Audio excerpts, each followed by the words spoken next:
Guys আসছিলাম একটু কেনাকাটা করতে, তা আবার শখের বাইক ছাড়া। আর এখন যেহেতু কোনো পাম্পে তেল দিচ্ছে না, তাই বাইক ছাড়া হচ্ছে আমরা অটো নিয়ে আসছি। আর এখন যেহেতু ইফতারের সময় হয়ে গেছে, আমরা এখানে সবাই আছি।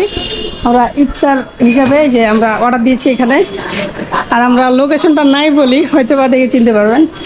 আর আমরা ইফতার হিসাবে দিয়েছি যে এখানে একটা আছে ফোর কর্নার, দেন এখানে আছে স্যান্ডউইচ। আমরা যেহেতু এখানে 6 জন আছি, 6 জনের 3টা ফোর কর্নার এবং হচ্ছে 3টা স্যান্ডউইচ দিচ্ছি। ইফতারের সময় হয়ে গেছে, আর হয়তো বা 5 মিনিটের আশেপাশে সাইরেন দিয়ে দিবে। ভাই ইসমাইল ভাই আছে, যে শরৎ আছে, ওয়াহিদ আছে, আরিফুল ইসলাম আছে। কিন্তু আমাদের মাঝখানে আরো একজন ছিল, কিন্তু ওর টেনশনে মাথায় ছিট উঠে গেছে, চলে গেছে অন্যদিকে। কি বলে খিচুড়ি খাওয়া পর্যন্ত আমাদের যদিও কিছু কেনা হয়নি। আর আমাদের কথা হচ্ছে যে যেহেতু ইফতার সময় হয়ে গেছে, হালকা পাতলা কিছু খাবার দেন, এটা কমপ্লিট করে আমরা কিছু কেনাকাটা করবো। আর ওর কথা হচ্ছে ও খিচুড়ি খাবে, বিরিয়ানি খাবে, তেহরি খাবে। দেন ও চলে গেছে এই পাশে, জানি না এখন কোথায় গেল। সেই হচ্ছে অবস্থা, যেহেতু সময় হয়ে গেছে আমাদের। যে পার্সেলগুলো ভাই দিচ্ছে আমাদেরকে, একটার পর একটা পার্সেল দিচ্ছে ভাই খাবার। আমাদের ইফতারের জন্য ভাই পানি তুলছে, আর এই যে মোড়া রেডি। রাখো, কয়টা বাজো? 3টে।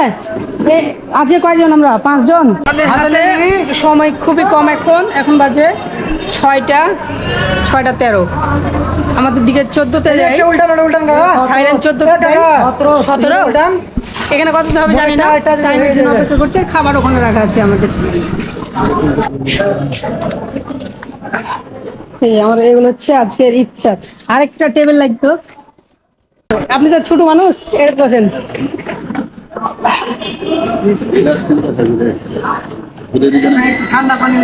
খাবার আমাদের জন্য অপেক্ষা করছে, কিন্তু আমরা এখন পর্যন্ত খেতে পারছি না। কারণ কি বলেন তো? এটা হচ্ছে স্যান্ডউইচ, এটা হচ্ছে ফোর কর্নার, এটা ফোর কর্নার, এটা ফোর কর্নার, এটা স্যান্ডউইচ, এটা স্যান্ডউইচ।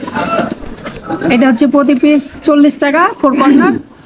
দেন স্যান্ডউইচ হচ্ছে প্রতি পিস 40 টাকা। আমরা টোটাল নিচ্ছি 6টা, 3টা করে। আর আছে আমরা এখানে 5 জন। আরেকজন ছিল, ওই যেহেতু চলে গেছে বাইরে, ও খিচুড়ি খাবে তাই। আমার কথা হচ্ছে আজান দিয়ে দিচ্ছে, কারণে খাবো। বলছে আজান হয়নি এখন। এই যে এবার আজান দিচ্ছে।